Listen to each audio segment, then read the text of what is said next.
Hi everyone, welcome back to another class of Chemical Kinetics. Chemical Kinetics ന്റെ 9ാമത്തെ പാർട്ടാണ് നമ്മൾ discuss ചെയ്യുന്നത്. കഴിഞ്ഞ പാർട്ടിൽ റേറ്റ് ഓഫ് റിയാക്ഷനെ എഫക്റ്റ് ചെയ്യുന്ന രണ്ടാമത്തെ ഫാക്ടർ ആയിരുന്നു ഡിസ്കസ് ചെയ്തിരുന്നത്, എഫക്റ്റ് ഓഫ് ടെമ്പറേച്ചർ. അതിനെ ബേസ് ചെയ്തിട്ട് അരീനിയസ് ഇക്വേഷനും അതിന്റെ പ്രോബ്ലംസും ഒക്കെ കഴിഞ്ഞ ക്ലാസ്സിൽ ഡിസ്കസ് ചെയ്തിരുന്നു. ഇന്ന് നമ്മൾ ഡിസ്കസ് ചെയ്യാൻ പോകുന്നത് റേറ്റ് ഓഫ് റിയാക്ഷനെ എഫക്റ്റ് ചെയ്യുന്ന മൂന്നാമത്തെ ഫാക്ടറാണ് എഫക്റ്റ് ഓഫ് കാറ്റലിസ്റ്റ്. കാറ്റലിസ്റ്റ് എങ്ങനെയാണ് ഒരു റേറ്റ് ഓഫ് റിയാക്ഷനെ എഫക്റ്റ് ചെയ്യുന്നത്, കോൺസെൻട്രേഷൻ എങ്ങനെയാണ് എഫക്റ്റ് ചെയ്യുന്നത് എന്നുള്ളത് ഡീറ്റെയിൽ ആയിട്ട് നമ്മൾ ഡിസ്കസ് ചെയ്തു. ടെമ്പറേച്ചർ എങ്ങനെയാണ് എഫക്റ്റ് ചെയ്യുന്നത് എന്ന് പറഞ്ഞു. ഇന്ന് നമുക്ക് കാറ്റലിസ്റ്റ് എങ്ങനെയാണ് എഫക്റ്റ് ചെയ്യുന്നത് എന്ന് നോക്കാം. കാറ്റലിസ്റ്റ് എന്നുള്ളതിനെ കുറിച്ച് ഡീറ്റെയിൽ ആയിട്ട് സർഫസ് കെമിസ്ട്രി എന്നുള്ള ചാപ്റ്റർ ഡിസ്കസ് ചെയ്തപ്പോൾ ഞാൻ പറഞ്ഞതാണ്. കാറ്റലിസ്റ്റ് എന്നുള്ള ടോപ്പിക്കിന്റെ ലിങ്ക് ഞാൻ ഡിസ്ക്രിപ്ഷൻ ബോക്സിൽ നൽകുന്നതാണ്. വീഡിയോ കാണാത്തവർ കാണുക. അപ്പൊ ഓക്കെ, എന്താണ് കാറ്റലിസ്റ്റ് എന്നുള്ളത്, എങ്ങനെയാണ് കാറ്റലിസ്റ്റ് റേറ്റ് ഓഫ് റിയാക്ഷനെ എഫക്റ്റ് ചെയ്യുന്നത് എന്നാണ് നമ്മൾ ഇവിടെ ഡിസ്കസ് ചെയ്യുന്നത്. എന്താണ് കാറ്റലിസ്റ്റ് എന്ന് ഞാൻ ജസ്റ്റ് ഒന്ന് പറയുന്നു. നിങ്ങൾക്കറിയാം എന്താ കാറ്റലിസ്റ്റ്. കാറ്റലിസ്റ്റ് എന്ന് പറഞ്ഞാൽ catalyst is A substance which increase the rate of reaction without itself undergoing any permanent chemical change. Without undergoing any permanent chemical change. അതിന് പെർമനന്റ് ആയിട്ടൊരു കെമിക്കൽ ചേഞ്ച് നടക്കാതെ അത് ആ substance rate of reaction increase ചെയ്യുന്ന ആ സബ്സ്റ്റൻസിനെയാണ് എന്തെന്ന് പറയുന്നത്, catalyst എന്ന് പറയുന്നത്. അപ്പോ ഒരു കാറ്റലിസ്റ്റിന്റെ ഫംഗ്ഷൻ എന്ന് പറയുന്നത് to provide an alternative path of lower energy barrier for the reaction. ഒരു റിയാക്ഷന്റെ എനർജി ബാരിയർ ലോവർ ചെയ്യാൻ വേണ്ടി, അതായത് ഒരു റിയാക്ഷൻ നടക്കുമ്പോൾ റിയാക്ടന്റ് പ്രൊഡക്റ്റ് ആവണം എന്നുണ്ടെങ്കിൽ ഒരു എനർജി ബാരിയർ ഓവർകം ചെയ്യണം.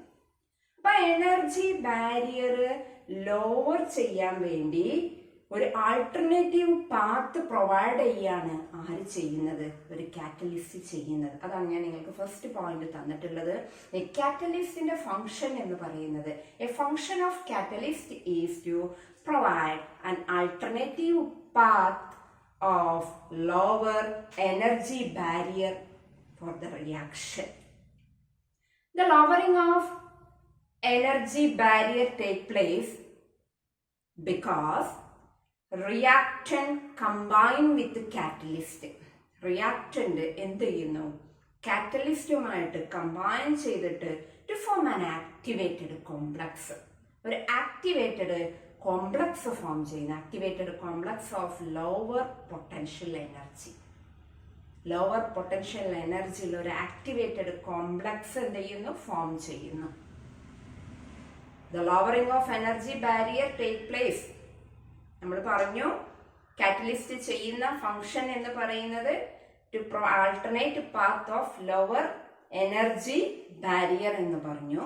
അപ്പോൾ the lowering of energy barrier take place because എന്താ കാരണം, ഈ റിയാക്ടന്റ് കാറ്റലിസ്റ്റുമായിട്ട് കമ്പൈൻ ചെയ്തിട്ട് എന്ത് ഫോം ചെയ്യുന്നു, ഒരു activated complex of lower potential energy ഉള്ള ഒരു ആക്ടിവേറ്റഡ് കോംപ്ലക്സ് ഫോം ചെയ്യുന്നു.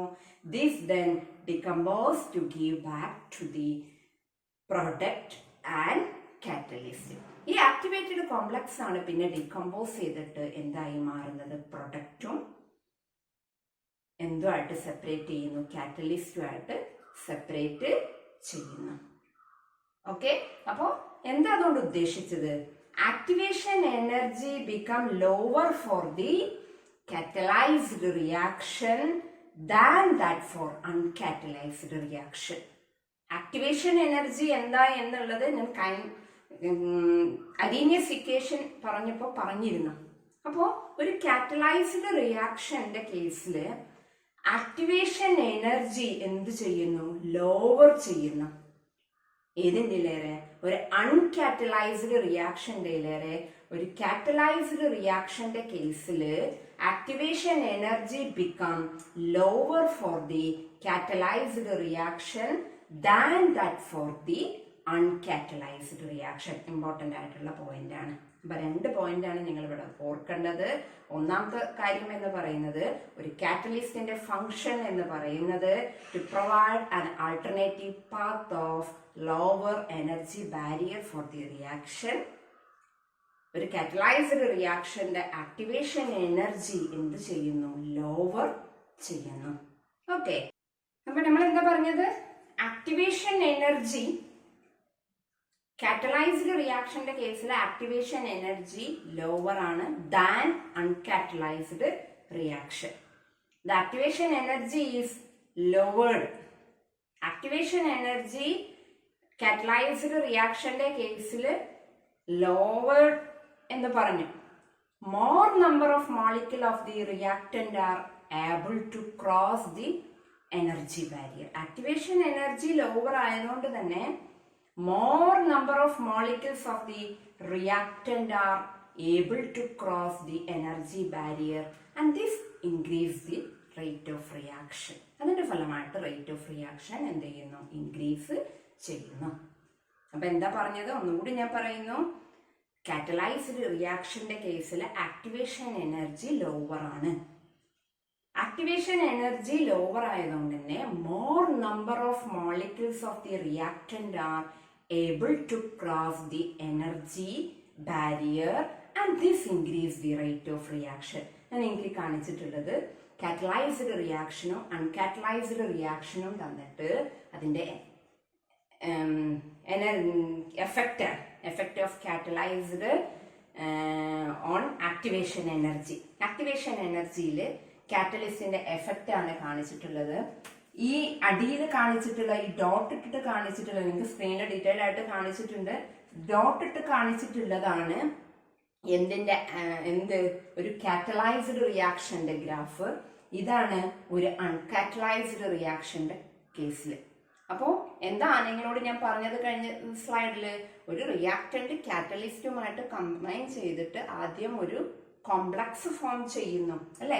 അപ്പൊ ഇവിടെ കാറ്റലൈസ്ഡ് റിയാക്ഷന്റെ കേസിൽ ഇവിടെയാണ് എന്ത് ചെയ്യുന്നത്? കോംപ്ലക്സ് ഫോം ചെയ്യുന്നത്. അപ്പൊ ആ എനർജിയാണ് എന്തെന്ന് പറയുന്നത്? ആക്ടിവേഷൻ എനർജി എന്ന് പറയുന്നത്. അൺകാറ്റലൈസ്ഡ് റിയാക്ഷന്റെ കേസിൽ ആക്ടിവേഷൻ എനർജി എന്ന് പറയുന്നത് ഇത്ര വരുന്നുണ്ട് അല്ലെ? ഇവിടെയാണ് എന്ത് ഫോം ചെയ്യുന്നത്? ഒരു ആക്ടിവേറ്റഡ് കോംപ്ലക്സ് ഫോം ചെയ്യുന്നത്. അത് പിന്നെ ഡീകമ്പോസ് ചെയ്തിട്ട് എന്തായി മാറുകയാണ്? പ്രൊഡക്റ്റ് ആയി മാറുകയാണ് അല്ലെ? അപ്പൊ this is the energy for the activation energy for the uncatalyzed reaction. This is the activation energy for the catalyzed reaction. Okay, അപ്പൊ catalyzed reactionന്റെ കേസിൽ ആക്ടിവേഷൻ എനർജി കുറവാണ്. ആക്ടിവേഷൻ എനർജി കുറവായതുകൊണ്ട് തന്നെ more number of molecules of the reactant are able to cross the energy barrier and this because this increase the rate of reaction. Okay, ആ graph നോക്കിയാൽ നിങ്ങൾക്ക് ഈ പറഞ്ഞ കാര്യം ക്ലിയർ ആവും. ഓക്കെ, അപ്പോൾ നമ്മൾ എന്താ പറഞ്ഞത്? ഒരു കാറ്റലിസ്റ്റ് ഒരു റിയാക്ഷന്റെ റേറ്റിനെ എന്ത് ചെയ്യുന്നുണ്ട്? എഫക്റ്റ് ചെയ്യുന്നുണ്ട്. അപ്പോൾ വേറൊരു കാര്യം ഞാൻ പറയുന്നു. A catalyst does not alter the equilibrium of a reversible reaction. ഒരു റിവേഴ്സിബിൾ റിയാക്ഷന്റെ ഇക്വിലിബ്രിയത്തിന് ഒരു ആൾട്ടറും ആര് ചെയ്യുന്നില്ല? കാറ്റലിസ്റ്റ് ചെയ്യുന്നില്ല. It accelerate both the backward and forward reaction for this to the same extent. Backward റിയാക്ഷനെയും ഫോർവേഡ് റിയാക്ഷനും ഒരേ എക്സ്റ്റെന്റിലാണ് ഒരു കാറ്റലിസ്റ്റ് എന്ത് ചെയ്യുന്നത്? ആക്സിലറേറ്റ് ചെയ്യുന്നത്. Thus, a catalyst help to attain the equilibrium quickly. അതുകൊണ്ട് തന്നെ ഒരു catalyst help to attain the equilibrium quickly. Equilibrium attain ചെയ്യാൻ ആര് ഹെൽപ്പ് ചെയ്യുന്നു? കാറ്റലിസ്റ്റ് ഹെൽപ്പ് ചെയ്യുന്നു. അതായത് അത് ഫോർവേഡ് റിയാക്ഷനെയും ബാക്ക്വേർഡ് റിയാക്ഷനെയും ഒരേ അളവിലാണ് എന്ത് ചെയ്യുന്നത്? ആക്സിലറേറ്റ് ചെയ്യുന്നത്. അതുപോലെ ലാസ്റ്റ് ഒരു പോയിന്റ് പറഞ്ഞത് a catalyst also does not change delta H or delta G of a reaction. Delta G Gibbs energy അല്ലെങ്കിൽ ചേഞ്ച് ഇൻ എൻതാൽപ്പി.